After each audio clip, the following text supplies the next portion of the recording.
मेरे प्यारे देशवासियों, आज देश में नए अवसर बने तब मैं कह सकता हूं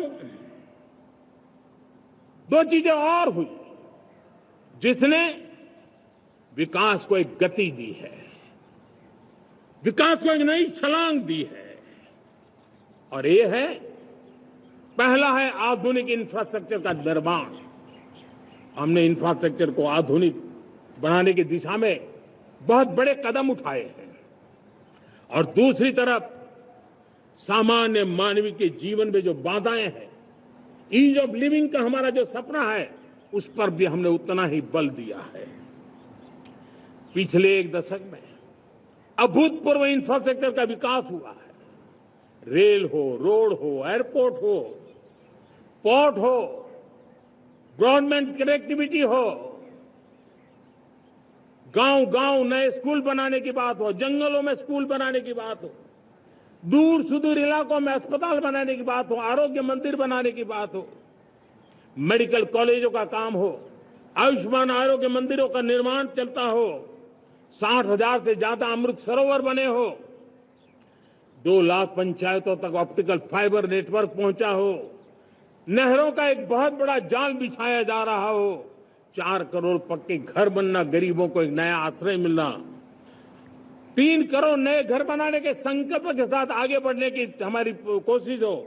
हमारा पूर्वी भारत, नॉर्थ ईस्ट, उसका इलाका आज इंफ्रास्ट्रक्चर के लिए जाने जाना लगा है।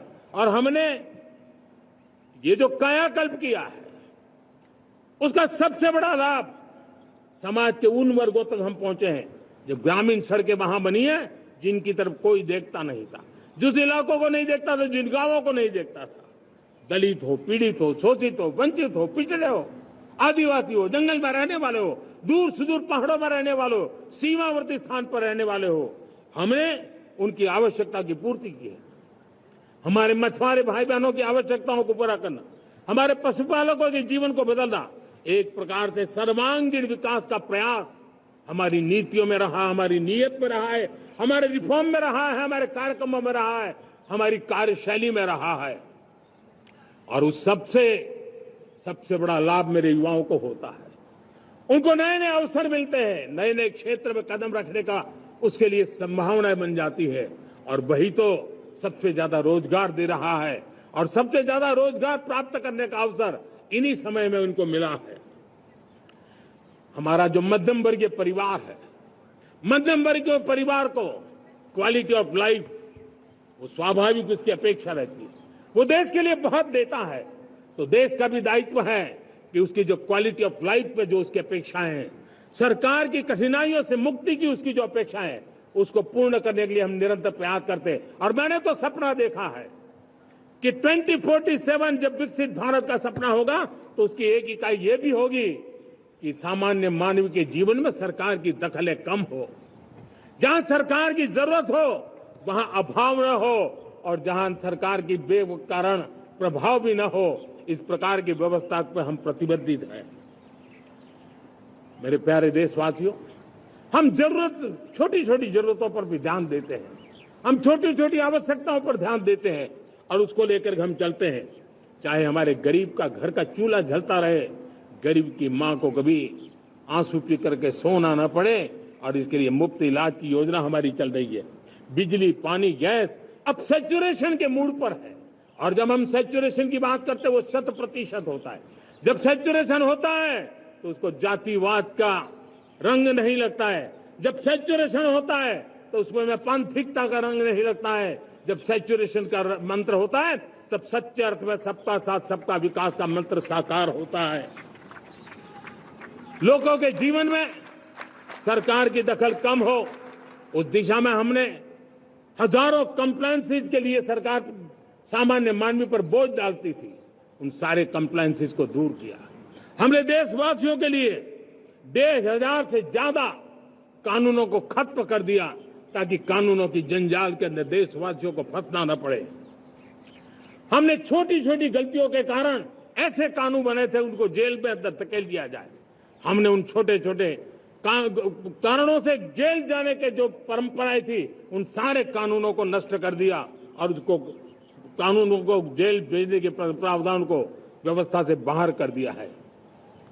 आज हमने जो आजादी की विरासत के गर्व की बात हम जो करते हैं, सदियों से हमारे पास जो क्रिमिनल लॉ थे, आज हमने उसको नए क्रिमिनल लॉ जिसको हमने न्याय संहिता के रूप में और जिसके मूल में दंड नहीं पर नागरिक को न्याय, इस भाव को हमने प्रबल बनाया है।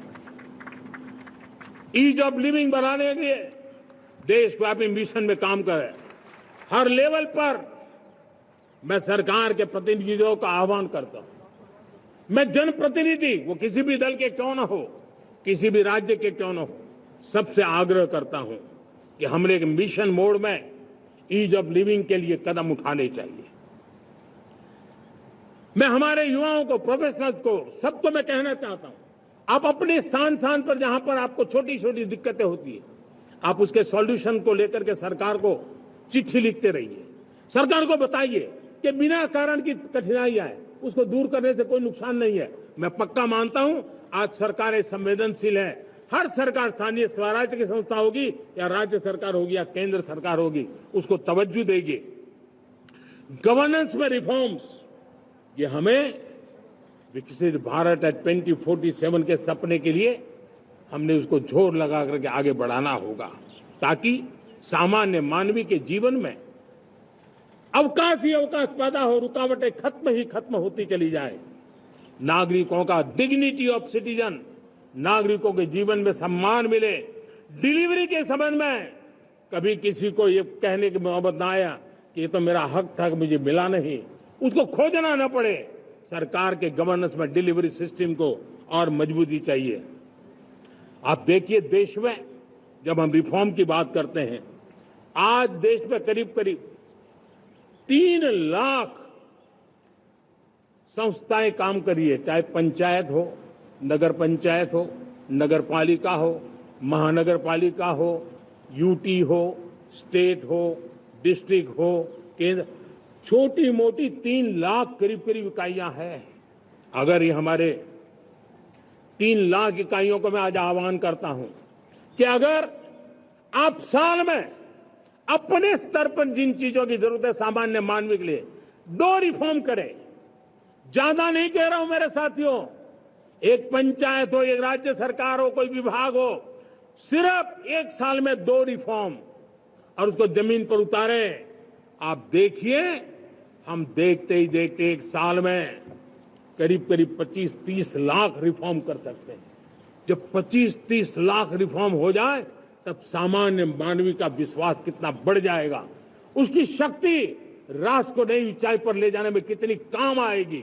और इसलिए हम अपने स्तर पर होती है चलती से मुक्ति पाकर के बदलावों के लिए आगे आए, हिम्मत के साथ आगे आए। और सामान्य मानवीय की जरूरत, छोटी छोटी जरूरत होती है, पंचायत लेवल पर भी वो मुसीबतें झेल रहा है, उन मुसीबतों से हम मुक्ति दिलाएं तो मुझे पक्का विश्वास है कि हम सपनों को पार कर सकते हैं।